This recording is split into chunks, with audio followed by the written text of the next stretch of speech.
Breath of the Wild 2 will be a Metroidvania. Well, not really, but just hear me out. It'd be so cool.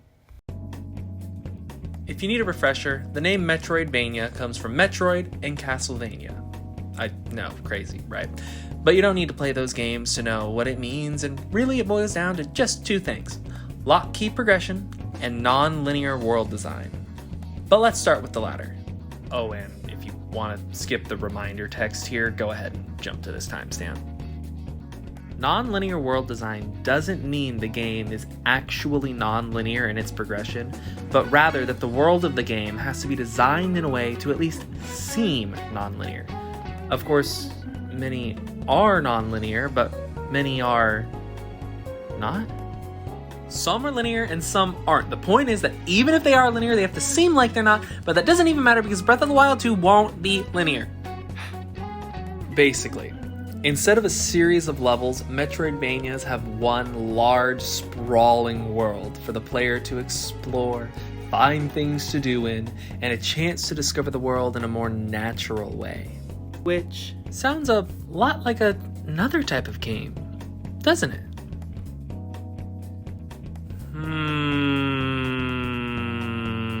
Now for the lock and key part, which is what makes a Metroidvania game not open world. But how can Tears of the Kingdom be an open world game and something that isn't open world at the same time? Don't worry, we'll get to that later, trust me. Essentially, as you explore a good Metroidvania's world, there will be roadblocks on your path that you can't quite get past yet. But later, after you get something else, you can. Usually, this is in the form of a power-up. For example, wow, I can't get up here. If only I could jump a little higher. I guess I'll just have to leave for now. You run around and explore for a while, then boom. High jump boots. Now go back and find that ledge again, or maybe another one you saw, or perhaps one that you haven't even seen yet. Because a good Metroidvania puts in many places use each of the power-ups it gives you so that every time you get one, the world opens up in several directions and grows organically. Trees don't grow one branch at a time, and neither should your Metroidvania. Makes sense? I hope so. I gotta move on. Maybe watch a different video if you want a more in-depth explanation.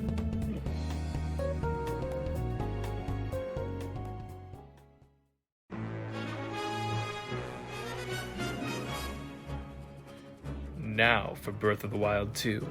How could it be an open world game where you go in any direction you want from the start, but also have a lock key progression that stops you from doing just that? Well, here's the kicker. Breath of the Wild 2, unlike most Metroidvanias, is not a 2D game. It has 3 dimensions. So yes, you can explore north, south, east, and west to your heart's content, but there's also quite a few of these floating islands way up in the sky, and you don't have many ways to get there.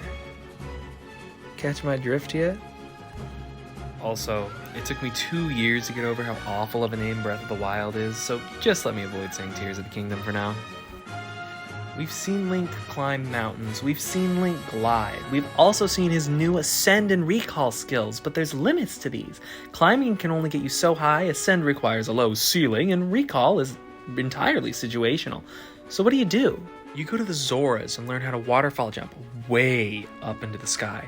The Rito make your glider require less stamina and fall at a much shallower angle. The Sheikah teach you how to use those flying machines, and the Deku Scrubs shoot you with peanuts. Maybe all that is kinda obvious, but there are so many more possibilities. The hookshot allows for some more contextual climbing, the Pegasus boots let you jump way further off of moving objects, some sort of instrument even allows you to play songs with special properties, as well as be played for animals that will happily help you out if they like what they hear. Do you recall that first teaser for the sequel to Breath of the Wild? Where were Zelda and Link during all of that? Oh yeah, in a cave, somewhere dark and hard to explore. You can use torches, but there's a limit to how deep you can go with your limited resources. And in the dark, there's creatures that will eat you alive. The Gerudo teach you how to make lanterns, but there's many tunnels blocked off. The Gorons help open paths and provide you with the digging mitts, but even they have no idea how deep these tunnels truly go.